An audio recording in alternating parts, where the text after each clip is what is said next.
Então, estou aqui hoje falando um pouquinho sobre o que eu gostaria de saber antes de ser mãe. Eu sou Mônica Cerezer, sou psiquiatra, trabalho com maternagem respeitosa e estou aqui para falar um pouquinho para vocês que ser mãe é cansativo, mas não precisa ser só assim. E o que eu quero trazer hoje para vocês quando a gente considera essa questão de que desafios a gente tem na maternidade e o que a gente pode fazer para saber diferente de outras situações que a gente se encontra, algo que eu posso fazer de fato para estar melhorando essa situação. Então imagina que, uma das coisas de várias, que me fizeram estar aqui com vocês hoje, é eu não ter tido a oportunidade de saber sobre o que eu faço hoje, quando eu tive os meus filhos há 21 anos atrás. Eu tenho 3 filhos e eu me sentia uma total ignorante emocional. Então, eu não tinha esse olhar que eu tenho hoje, que eu tenho o maior prazer em estar aqui dividindo com vocês, que são mães que querem ser mães, ou que conhecem alguém que está nessa aventura da maternagem e que se vê confusa, se vê insegura, se vê desesperada, se vê cheia de culpa, cheia de cobranças, porque quando nasce um bebê, não necessariamente nasce uma mãe. A gente sabe que demora para essa mãe ser constituída, até porque não tem manual, né? Faça isso, faça aquilo outro. Até tem vários livros do que fazer, mas se essa mãe não tem um olhar para dentro dela, para que ela consiga se conectar com aquilo que ela pensa, com aquilo que ela sente, com aquilo que ela faz, ela não vai conseguir estar desenvolvendo a maternagem na sua excelência, no seu potencial. Todos nós temos o que a gente chama de 3 P's: poder, potência e permissão. Para eu poder me dar permissão de ser mãe, eu tenho que entender que eu sou poderosa, no sentido de que tem muita coisa dentro de mim que eu nem sei. Por isso que a gente precisa estar buscando o autoconhecimento. E eu tenho muita potência, e que muito dessa potência acaba se esvaindo ao longo do desenvolvimento, do crescimento do filho, porque ela não põe limites, porque ela tem dificuldade de se desprender, muitas vezes, da família de origem, porque essa mãe ela não consegue estar lidando com as frustrações, porque ela se sente tão sobrecarregada, tão cansada, tão estressada, que ela começa a sentir dores sem causa orgânica, então dor de estômago, dor de cabeça, é dor muscular, é artrite, é um desconforto físico, muscular, que é uma tensão, uma pressão, e tudo isso porque ela está desconectada da sua própria dor, da sua criança interior, da sua história. Então, por que eu vou trazer esse ponto agora? E o que me levou a estar escrevendo esse livro? Se eu soubesse. Tema sugestivo, né? E aqui dentro tem vários ensinamentos que são valiosos para a gente estar buscando uma parentalidade leve e feliz. Coisas que eu coloquei aqui, considerando a minha história e das minhas centenas de pacientes que eu atendi no consultório, que chegou muito ansiosa, muito deprimida, muito estressada, e quando a gente foi ver, a origem dela estava lá atrás, na infância dela. Numa infância onde ela teve que ser forte, teve que ser perfeita, teve que agradar sempre, teve que ser uma pessoa sempre antevendo coisas que iriam acontecer, pensando mais no futuro do que no passado, ou se estava olhando para o passado, estava se cobrando, se culpando, gerando depressão, gerando tristeza, gerando culpa, gerando cobrança. Então não precisa ser assim. Então, um dos pontos que eu trago aqui dentro desse livro, e que eu quero estar trazendo com vocês hoje, é o conceito da criança interior. Então, a criança interior, ela serve para a gente estar atenta, quem está no comando da nossa vida? Será que sou eu como adulta? Ou será que é ela que está à frente da minha vida?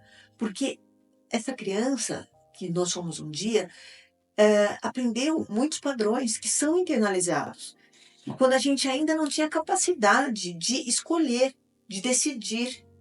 Então a gente acabou seguindo caminhos de uma forma domesticada e que se tornou o nosso script de vida. Então é assim que funciona, é assim que eu vou.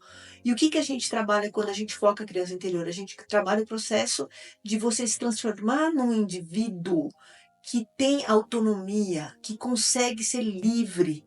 E não tem como a gente fazer isso sem ser através de um processo de autoconhecimento. Então, muito do que acontece hoje com você, você aprendeu lá atrás na sua vida. E aí, você estava, como eu já disse, aberto a um monte de influências. Então, essa habilidade da gente fazer esse exercício, de olhar para a nossa história pessoal, revendo o que aconteceu lá no passado, e não vivendo no passado, e nem projetando futuro, é vivendo no presente. Faz toda a diferença. o que vai fazer com que você resgate aquela força mestra que a gente fala, pode por a potência que eu disse, e você ter esse poder todo que você sabe que você tem, que muitas vezes a gente não acredita que tem, mas nós temos, todos nós temos, toda criança é poderosa. Ela é tão poderosa que qualquer chorinho de criança desvia a atenção de qualquer adulto. Mesmo que você não tenha filho, que você não tenha nenhuma criança por perto, mas se houve um choro, você está prestando atenção. Então tem um poder, esse poder não foi embora, ele está aí dentro. Talvez você não te dê permissão de estar usando. Então, quando a gente entende que você tem essa força, você se impulsiona para estar entendendo o que está acontecendo na sua vida, o que aconteceu para você fazer diferente. E essa escolha só depende de você. Então, fazer uma escolha de parar de reclamar daquilo que você permite é o primeiro ponto. O segundo ponto é você entender que se você não cuida da tua criança interior, quando você tiver os seus filhos, você muitas vezes vai estar olhando para os seus filhos através da sua dor. E não a dor que eles têm que passar. Porque não tem como a gente tirar a dor dos nossos filhos. Eu, como mãe, já. Nossa, dói dentro, assim, você fala, meu Deus do céu, eu não quero que meus filhos sofram. Mas não tem como, eles têm que sofrer, porque a vida traz esse sofrimento. E se eles não sofrerem com a gente, que depois podemos dar um colo e um acolhimento, como que vai ser lá na vida? Como que eles vão estar vivendo? Porque é um eterno se frustrar. A vida não é tão justa, né? Então, como que eu sei que a minha criança interior precisa estar sendo cuidada? Que sinais que você, mãe, que está aqui me ouvindo, pode ter e para entender que você pode estar agindo de uma forma influenciada pelas feridas emocionais que você teve lá atrás. Então, faça essa avaliação. Vamos lá para o checklist. Você sempre está se criticando, se julgando, se cobrando? Sempre você acha que você tem que ter feito algo diferente, melhor? Você não sabe lidar com limites, você não sabe colocar limites em você e muito menos nos seus filhos. Ai, coitado, tadinho. Ele tá estudando. Não vou nem pedir para ele me ajudar por a mesa. Deixa, coitado. Ele tá descansando agora, ele tá jogando videogame. Atenção, limites, você que dá. As regras, né? Vamos dizer assim, a rotina dentro de uma casa é soberana, ela vira líder. Se não tem rotina, aí complica. Dificuldade de você lidar com frustração, com erro. Você está sentindo sempre uma ansiedade muito grande, uma tristeza muito grande, como se tivesse um vazio no peito. Sempre buscando uma atenção, uma necessidade de ser vista, ou de receber afeto, de ser reconhecida, desmedida. Porque você espera que o outro dê, mas você não pede. E se o outro não dá exatamente aquilo que você quer, você fica de bico. Então, quando um adulto fica de bico, fica de mal, fica irritado, fica magoado, chateado, entristecido, é a criança que está no controle. Porque um adulto, ele vai usar o cérebro racional dele e vai falar, peraí, eu fiquei magoado sim, eu fiquei triste sim, por quê? Aconteceu isso, isso e isso, portanto, eu vou fazer aquilo, aquele outro. Então, você tem um problema, você resolve. Você não tem um vínculo de dependência absurda. Ai, eu não consigo viver sem os meus pais, sem minha mãe. Ai, meu Deus, o que, que vai acontecer? Então lembra, você já é mãe, então seu papel de filha ficou lá atrás, no sentido de que você continua sendo filha, entenda bem o que eu estou querendo dizer, mas agora você é a mãe dessa criança, que é teu filho. Você se sentir muito conectada no sentido eu não vivo sem, tem alguma coisa aí que quem não vive sem pai e mãe é a criança, não é adulto. Adulto admira, adulto sente falta, adulto sente saudades, sente prazer de estar junto com os pais, mas não é dependência. Ok, pessoal? Então, eu gostaria de estar trazendo essas questões para vocês fazerem essa reflexão e faço um convite para vocês. Desde que eu comecei a trabalhar com essa questão das mães, eu senti como um propósito de vida a gente estar falando sobre maternagem para fazer diferente. Eu criei um grupo que chama Mães que Ajudam Mães. E esse grupo veio de uma palestra frustrada que aconteceu quando tinha 60 pessoas inscritas na palestra, mas vieram só 8.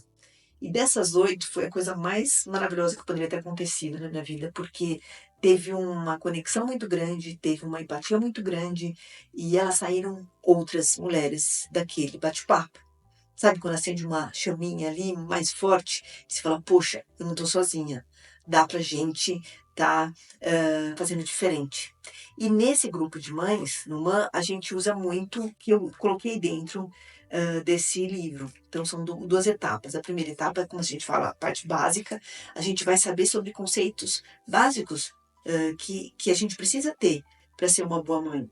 Cuidar da criança interior, saber falar não, então, portanto, trabalhar assertividade, saber colocar rotina, saber entender por que existe um mau comportamento, o que está por trás desse mau comportamento, se eu me coloco só vivendo no futuro ou no passado, ou quem que está cuidando da minha vida é a minha adulta ou é a minha criança. Também é importante a gente saber se autorregular, saber quando que eu estou estressado, o que que eu faço quando eu estou estressado. A gente tem que saber também uma importância, ter uma importância muito grande de saber a importância do abraço, como é importante a gente receber um abraço, como é destrutivo um grito. Então, tem várias coisas que a gente vai usando ao longo dos encontros no grupo de mães. E claro que cada grupo é um grupo, e aí as necessidades podem ser diferentes, então a gente sempre vai se adequando à necessidade do grupo.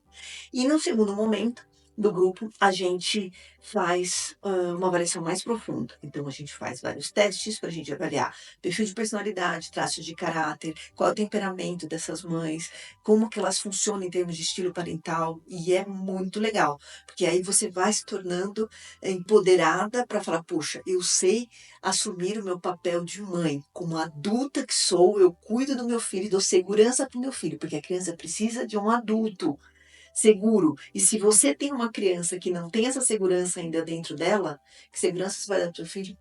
Tá bom? Então, pessoal, lembra, olha aqui. Então, ser mãe, quero fechar com isso de novo.